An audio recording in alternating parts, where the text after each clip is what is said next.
What's up, guys? It's your boy, Reese Boy, back with another video. We're having Zaxby's today. My friend brought me some Zaxby's, guys, to say thank you for doing my yard. And today is my nephew's birthday. Happy birthday, Harrison. Love you. He turned 5, the big 5. And yes, Saturday was my niece's birthday. She turned 4. No, my nephew's not 5. My niece is 5. My nephew turned 9. Yes, I heard it record. So shout out to my nephew. And guys, banger videos are coming out. My parents left, so yeah, they left me. I'm kidding. No, they had to go see my sister. Um, and I wanted to talk to you guys about, yes, I'm fat, I'm overweight. Let's talk. Let's really talk because my channel is honest. We're eating Zaxby's. I think called Zaxby's loaded chicken fries, I think they're called. And they're really good, guys. You got your chicken breast, cheese, whatever this white sauce is. I don't know if it's ranch. And then you got some bacon. And I've already eaten that little bit, so I'm not going to eat right now. We're just going to talk. And then we have a raspberry sweet tea. And we got Wendy's spicy honey mustard. I don't really like that shit. I mean, stuff, sorry. So anyways, let's talk. I don't know what that was. Jazz hands. Anyways, okay, so let's talk. So TikTok, I think, is going to get deleted, guys. Listen to me. Listen to me. This is why I think it's going to get deleted. So it was voted on 4 years ago, okay, to get deleted. Sorry, my eyes are bothering me, so I have a little, like, damp rag. But yeah, it was voted on 4 years ago to get deleted, and I think it will this time. But anyways, I don't want to go into all of that because I told you guys how I got big on TikTok and all that crap. But I told my son, his birthday is coming up too. So guys, in the comments, when I tell you, it's going to be my son Angel's birthday. He will be 15. Can't believe he's 15. But yeah, we'll do a video too soon. He said he'll do one. I don't know. We might do Raising Cane's, guys, because Florida finally got a Raising Cane's. We have not had it before. It's from California. It's a chicken restaurant. So we might go and eat that one day and like eat Raising Cane's and have fun. Or we might... Damn, that was loud. Lord, I mean, that was loud. So we might go do Raising Cane's for a video, just me and him. And then we'll post that. So if TikTok goes bye-bye, guys, you guys come over here and follow me and watch me. Because I don't think YouTube, they can't vote on YouTube because the lady who made YouTube is from the US and China ain't got no part of YouTube, supposedly. But anyways, we're going to talk about 2024, okay? I am so disgusted with myself. I'm being completely honest with you guys, 100%, right? And we're going to talk about some stuff, guys, because all of this is an addiction problem. I have an addiction problem. I can own it 100%. Some people have, I can't say the word, but they have that addiction. Most men have that addiction of watching stuff on computer and different stuff like that. And honestly, that's a way of cheating on your wives when you watch that stuff because you think women are that. But anyways, a lot of people have that addiction too, okay? But that to me, honestly, if you're married, I could see that ruin your life. But if you're a single man or a single boy or a single teenager or whatever it is, I don't see that being a really big problem unless it's all you watch and all you do every day. That, okay, it's addiction. Like if you can't just like leave your room for hours and doubt. Anyways, yes, that's a problem. But we're not going to get into that because I'm not that type of channel. But anyways, a food addiction and bulimia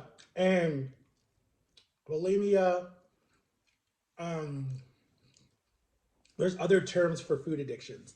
My food addiction is I overeat. I don't binge eat. I'm not a binge eater. I never have been. Even when I was almost 700 pounds, I'm not a binge eater. Well, am I? I've seen binge eaters on my 600-pound life, and I could do the show now. But I don't think I'm a binge eater. I really don't. I really don't. I don't know. I don't know.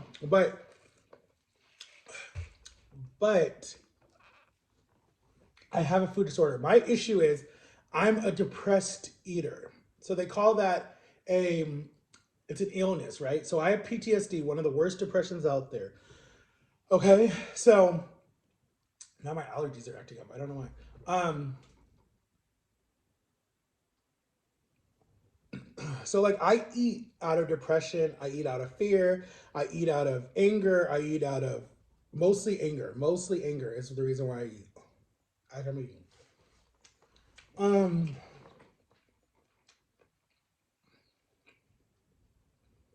I'm trying to think. When did I realize that I was a depressed eater?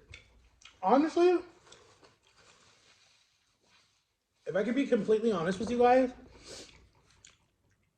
when I was getting ready for surgery, right?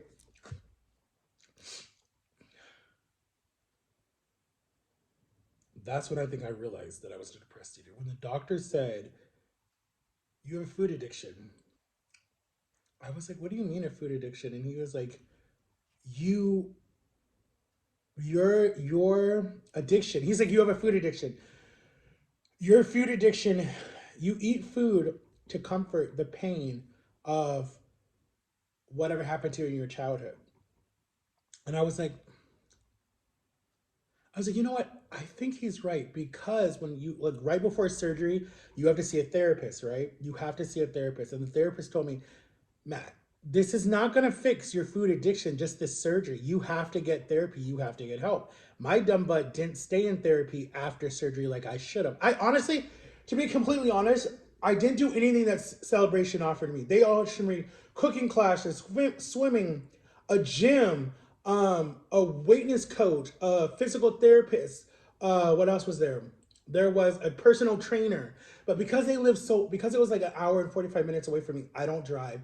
It was going to be hard to stay connected to all that stuff.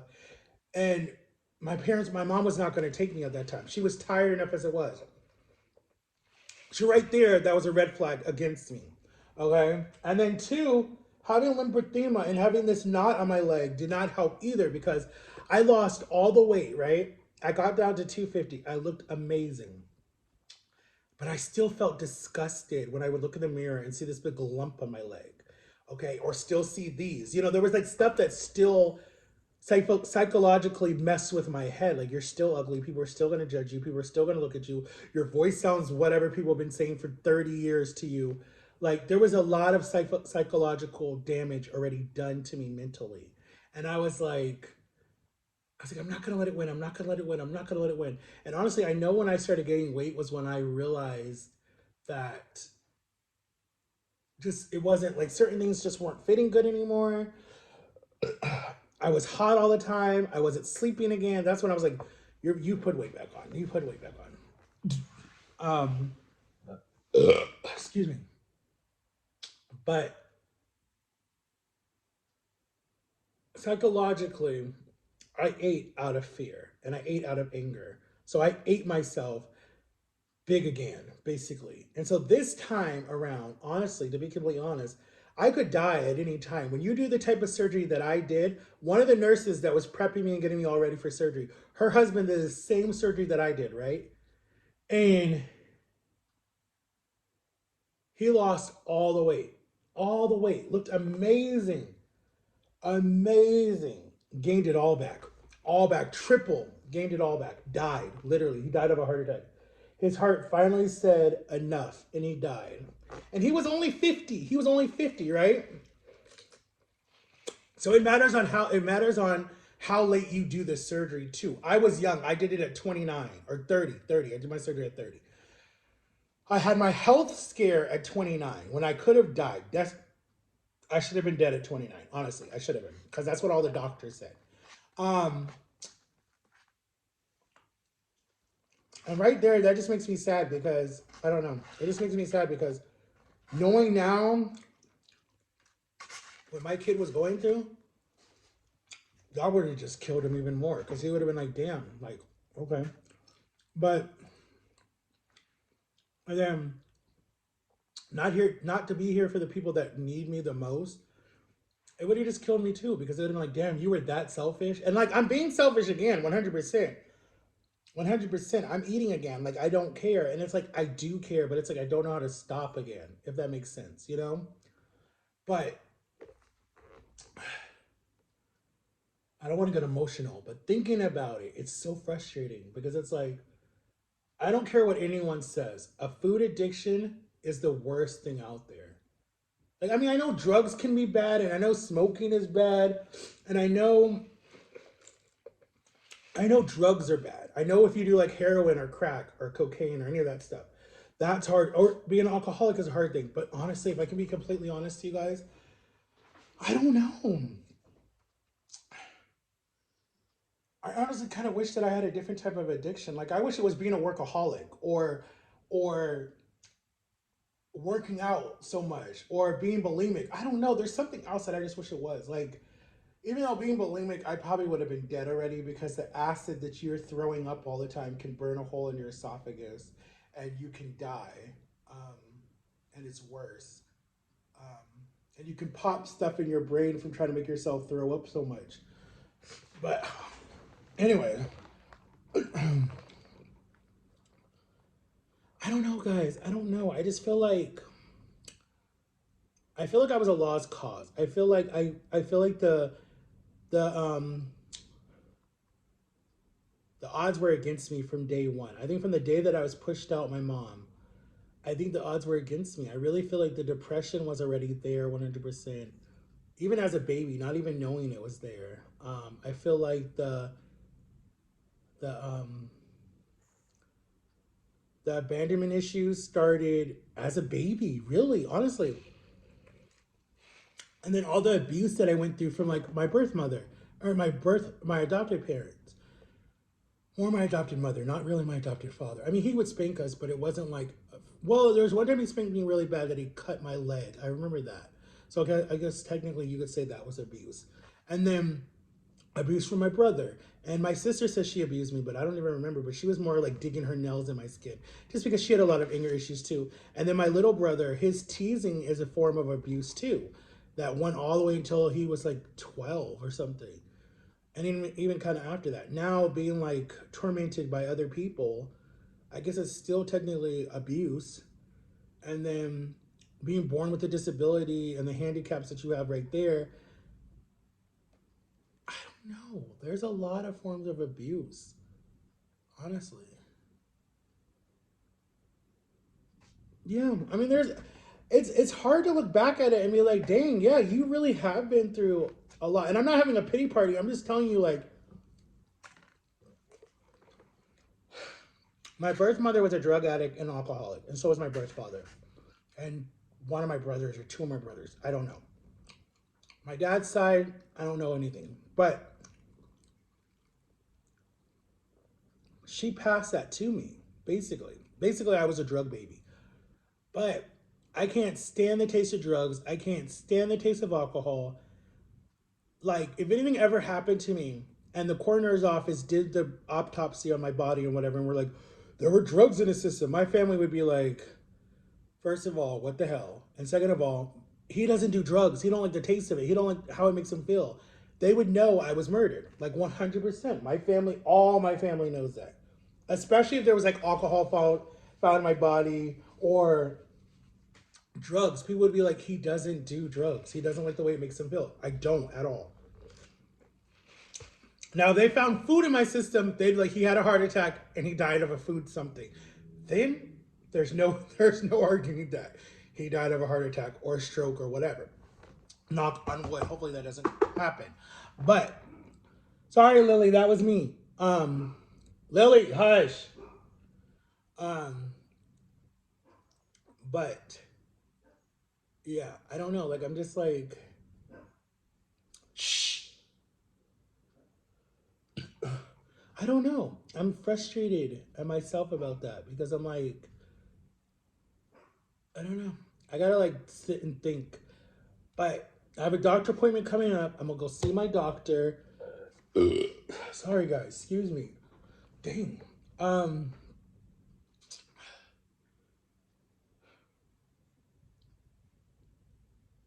I don't know, guys. I don't know. I feel like I've let you guys down too because it's what really makes me kind of sad, but I'm actually happy about it. Is all the people that were like, "Oh my god, I'm going to do this surgery and I'm going to do all this stuff because of you because I watch my channel. I'm so proud of you." Da, da, da, da. They look amazing. Like shout out to you, Gary. Gary, you look amazing. I see your stuff on Facebook. National Pardo, you look amazing. There's so many other people that like have done who have done different stuff because they've watched my videos. I feel like I've let you guys down because I've put the weight back on and you guys look better than me. And I'm just like, dang, dude, like it's so frustrating. It's like now that I have like all these eyes on me, it's like, I don't know. It's frustrating and it's scared. It's very scary. And now my back is starting to hurt again, so I know I've put on a lot of weight. Because when that back pain comes again, yeah, I know I've put on weight. Like 100%. Because then that means I'm not going to want to go anywhere. I'm not going to want to walk. I'm not going to want to do anything. Then I got to worry about sitting in people's cars because I don't want to mess up the alignment. It's like all that stress that I thought I was never going to have again is back all over again. Because of this stupid food. Like, I'm so pissed. But I know some people were like, well, then sit it down. Don't touch it. Throw it away. Don't eat it. Da, da, da, da. And it's like, and it's my fault too, because you were supposed to be on bariatric medication after surgery for the rest of your life. And I have not touched that medication since early 2020. That was the last time that I touched the medication. I honestly want to say like May of 2020, right when I came, or right before right when I came back from DC. I didn't touch any medication ever again because one, all the pills were so freaking big. I got constipated on some of the pills. It was just, and it was so much to remember to take. It was so frustrating. And my mom was like on top of it. And it took so much money too. Like the insurance only paid so much. And so at that time, I was only getting a little bit of money. And it was taking up most of my money plus my phone bill and then the apps that I had. So I was just like, forget it. And then all the checkups that I had to do. And it was just hard getting rides way out there. And Jama couldn't take me that far out. And my mom didn't want to go that far out. And, you know, it's just frustrating. But what I probably need to do is go back to Celebration and be like, look, I need to do a reset. And how can I do a reset? What's the goal? What can we do? Do I need to lose a certain amount of weight again to do another surgery? Or do I do Ozempic? Like what, what can they do? So I don't know, guys. My depression is bad. I'm so mad at myself for getting back to this size again, down to 3 outfits I can wear when I have so much clothes that I didn't even get a chance to fit into because like I went down in shirt sizes. I was all the way back down to a 2X, guys. I was doing amazing. Like I looked good. And then there were certain materials that were still tight on me that I didn't like. So I was still wearing baggy clothes and my mom was like, don't do that because you're going to tell your brain psychologically like you can still wear baggy clothes so your brain's going to think it can keep eating. And that's what I was doing to myself. Instead of looking up and fessing, I'm like, dude, you put on a little more weight in your arms, your legs, your belly, da da da. But I honestly see why people give up too. I really get it now. I understand why people give up when they're fighting depression and anxiety. I get why people give up. I get it. And if there wasn't so many people depending on me that I feel like are, maybe they're not, I don't know. I feel like I would give up 100%. Like 100%, I'd be like, I'm done. I don't care no more. Like, stop fighting. But I need to find that Matthew that fought so hard in the end of 2020 or the end of 2019 into all of 2020 into all of 2021, and then 2022 is kind of when I started slowing down that fight. I don't know what happened, but something happened. I think my biggest stress was home life, and then when I went to Texas and that not being the experience that I wanted and being screamed at and yelled at and being told different stuff, and just it wasn't fun. It was like another dictator. It was like my mom 2.0 basically. It was like both of them attacking me. Like that's literally what it was. It was both of them attacking me. So that I think that was what was so hard. Yeah. So, anyways, guys, I love you. I'm rambling. We're about to be 20 minutes in. Go get you some Zaxby's. If you want, eat in moderation. They have smaller stuff that you can count your calories. Get what you want. I'm going to post another video tomorrow, and I'm going to post one Saturday. I'm going to post one Sunday. We'll be eating different stuff, guys, because I have like some tuna. I might be doing some tuna and crackers. I might be doing a salad. I might be doing some ground chicken. I might be doing some salmon. My mom made me some salmon to eat some healthy stuff. So we'll switch it up. We'll switch it up. We'll have a different meal every day. So come back, guys. Get excited. Let me know what you think. I'm sorry for depressing you guys out today, but I just wanted to be honest with you guys because, I mean, it's my platform. And we might lose TikTok, so I want to have a new platform for you guys. And maybe I'll shoot a video with Jama, our first video of the year. Because I think our last video, we were eating Taco Bell. And I should have shot one yesterday because all three of us went to Dunkin' Donut. And I had a sweet tea. Her husband had 2 donuts. And I had a Sam and cheese croissant. And I had 2 little donut bites that were Jama. So, I should have shot a video yesterday. That's what I should have done. But yeah, guys, us do some more videos, guys. And comment below, guys, please, for real, for real. What should I do with my hair? Should I cut it all off, this length right here, or go lower? Or should I color the top again like I did last year in the summer of June and do red tips again like I did last time? I like the red, or I'm going to do orange. Let me know what you guys think. All right, love you. Peace out. Shout out to Zaxby's. Oh, okay. So yesterday I was watching one of my old videos and I saw my first clothesline through Bonfire / Reese Boy. So I'm gonna make some shirts up. I'm gonna get some shirts. I'm gonna get a shirt for my son. I'm gonna get a shirt for me. I'm gonna get another shirt for Jama. I have some designs on the website that I'm gonna bring back, guys. The problem why I never launched my clothesline, this company, you have to sell like 50 shirts before they'll make clothes for you. I didn't like that. So that was a lot of money. I think it was like $250 for 50 shirts. So I think what I'll do is I will make about 10 shirts maybe, and then I'll send them to the people who are like my loyal fans, like Aaliyah, James, Noah, Gary, National Pardo, Evan, The Rat. I'll send some shirts to them, and then they can like post it on their social media. And then, as I remember, Jama's husband was wearing my shirt one time. He went somewhere, and the person was like, "Who's Reese Boy?" He was like, "Oh, that's my I don't know if he said my son, my stepson, or something like that. That's his YouTube channel. You should check it out." And the lady said she would. So, like, that's how you get your channel out there. So I have some really cool designs that I let my cousin design. Actually, I might have my son design me some shirts and make some merch. But anyways, I love you guys. I'll talk to you later. Peace out.